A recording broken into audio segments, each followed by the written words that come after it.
Mtu wa kwanza nataka tumwangazie ni Nuhu, na tutasoma kitabu cha Mwanzo sura ya 8 mstari wa 15, tutaenda mpaka sura ya 9 mstari wa 3. Mungu akamwambia Nuhu akisema, toka katika safina, wewe na mkeo na wanao na wake za wanao pamoja nawe, utoe pamoja nawe kila kilicho hai kilichomo pamoja nawe, chenye mwili, ndege na wanyama, na kila kitambaacho chenye kutambaa juu ya nchi, wajae katika nchi, wawe na uzazi wakaongezeke katika nchi. Basi Nuhu akatoka, yeye na wanawe na mkewe na wake za wanawe pamoja naye, kila mnyama na kila kitambaacho na kila ndege, kila kinachokwenda juu ya nchi, kwa kabila zao, wakatoka katika safina. Mstari wa 20. Nuhu akamjengea Bwana madhabahu, akatwaa katika kila mnyama aliye safi na katika kila ndege aliye safi, akavitoa nini? Alitoa nini? Akavitoa sadaka za kuteketezwa juu ya madhabahu. Juu ya nini? Bwana akasikia harufu ya kumridhisha. Bwana akasema moyoni, sitailani nchi tena baada ya hayo kwa sababu ya wanadamu, maana mawazo ya moyo wa mwanadamu ni mabaya tangu ujana wake, wala sitapiga tena baada ya hayo kila kilicho hai kama nilivyofanya. Muda nchi idumupo, majira ya kupanda na mavuno, wakati wa baridi na wakati wa hari, wakati wa kaskazi na wakati wa kusi, mchana na usiku havitakoma. Sura ya 9 mstari wa 1. Mungu akambariki Nuhu na wanawe, akawaambia, zaeni mkaongezeke, mkaijaze nchi. Kila mnyama wa katika nchi atawaogopa ninyi na kuwahofu, na kila ndege wa angani pamoja na vitu vyote vilivyojaa katika nchi na samaki wote wa baharini vimetiwa mikononi mwenu. Kila kiendacho kilicho hai kitakuwa chakula chenu. Kama nilivyowapa mboga za majani, kadhalika na wapeni hivi vyote. Tuishie hapo. Haleluya. Sijui unaelewa nini ninachoona mimi. Nuhu baada ya kutoka kwenye safina ameambiwa, toka wewe na mke wako na watoto wako na wake za watoto wako na kila kilicho hai. Baada tu ya kutoka, tendo la kwanza Nuhu amelifanya ni kujenga madhabahu na kutoa sadaka ya kuteketezwa juu ya hiyo madhabahu kama tulivyosoma. Lakini hatuambia kwamba Mungu ndio alimwambia kwamba Nuhu, sikiliza, ukishatoka tu nahitaji sadaka.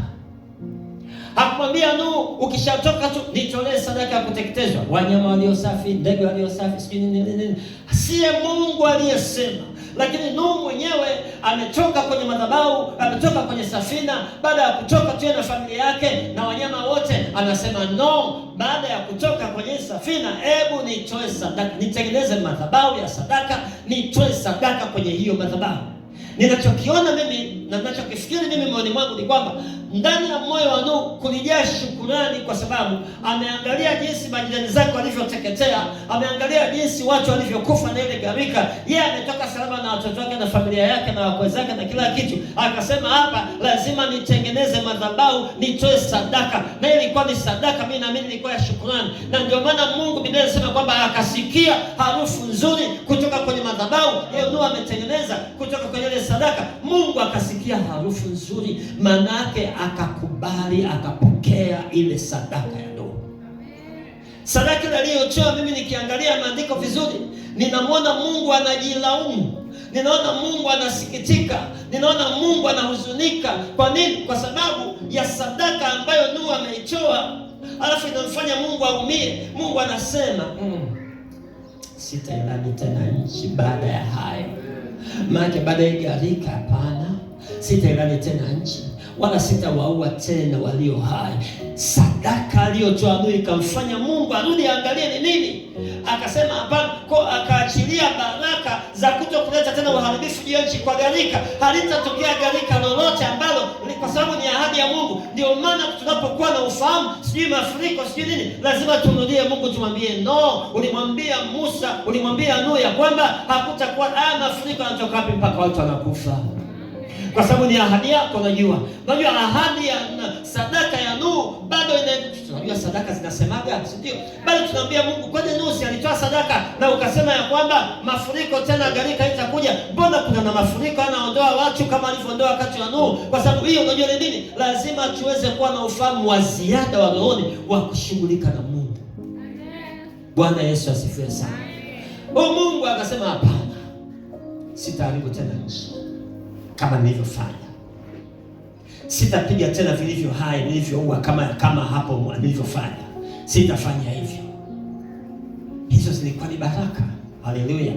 Lakini akasema majira ya kupanda na kuvuna hayatakoma. Maana ile gharika imefanya watu wasipande tena. Ile gharika limefanya watu wasivune. Sasa hiyo majira hayatakoma. Unajua ni nini nimefanya? Sadaka. Akasema majira ya baridi, majira ya ari, kaskazi na kusi havitakoma. Nini nimefanya hivi? Sadaka. Nasema sadaka. Nasema tena sadaka. Lakini si hivyo tu.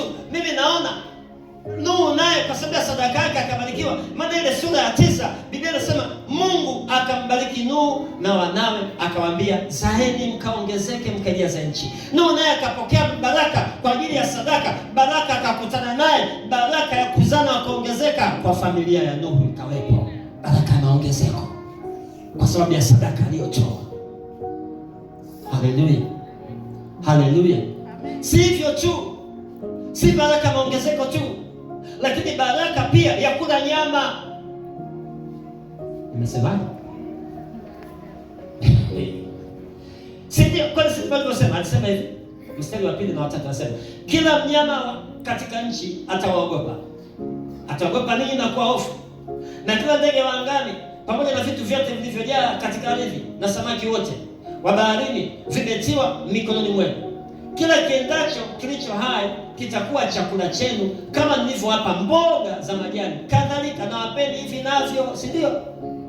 Maana mwanzoni Mungu alipoumba watu akasema mboga ndio zitakula chakula chenu, si ndio?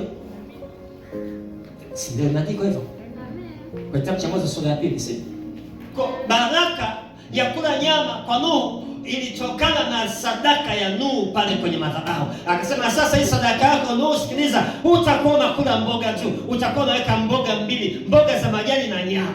Hiyo ni baraka iliyotokana na nini? Na sadaka. Nuhu alikutana na baraka kwenye madhabahu ya sadaka. Alikutana na baraka ya kula nyama, basi atakamutaki. Mtu mwingine, mfano wangu wa pili ni huyu mwanamke Mshunemi. Tunaelewa vizuri habari zake. Haleluya. Kitabu cha Wafalme wa Pili sura ile ya 4. Mwanamke Mshunemi. Kitabu cha pili cha Wafalme sura ile ya 4. Tutasoma mstari ule wa 8, tutakwenda mpaka wa 17. Nitasoma kwa haraka, nitakuwa na maelezo machache tu hapo kwa sababu ni habari ambayo tunaijua. Kwa sababu nafundisha sadaka, tutumie habari kwa ajili ya sadaka. Anasema hivi: hata ikawa siku moja Elisha alikwenda Shunemu, na huko kulikuwa na mwanamke mmoja mwenye cheo, naye akamshurutisha aje ale chakula. Amen.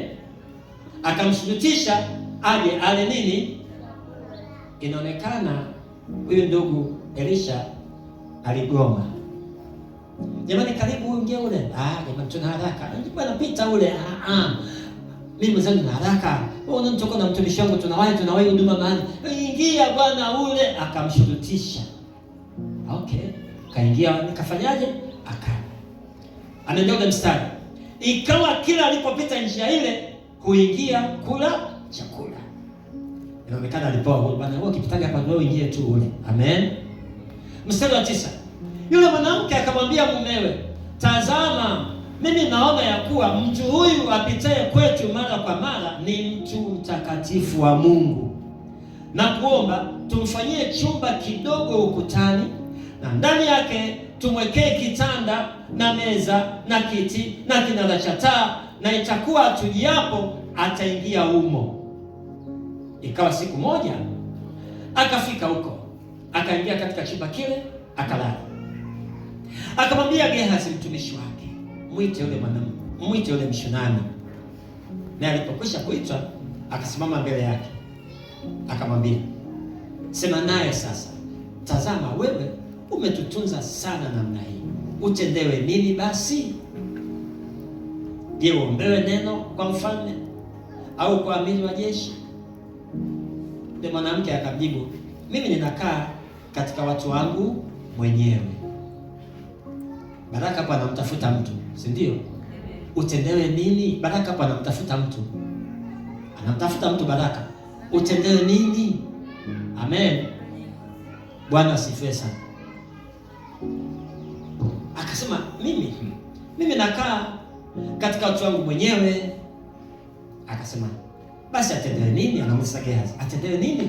Gehazi akajibu, bosi, yaani hujaelewa alivyosema nakaa mwenyewe. Huyu hana mwana, mumewe ni mzee. Kamwambia, kamwite. Na alipokwisha kuitwa, akasimama mlangoni, akasema, panapo wakati huu mwakani utamkumbatia mwana. Akasema, la, bwana wangu, wewe mtu wa Mungu, usiniambie mimi mjakazi wako uongo. Yule mwanamke akachukua mimba, akazaa mtoto mume wakati huo huo mwakani, kama Elisha alivyomwambia. Bwana asifiwe.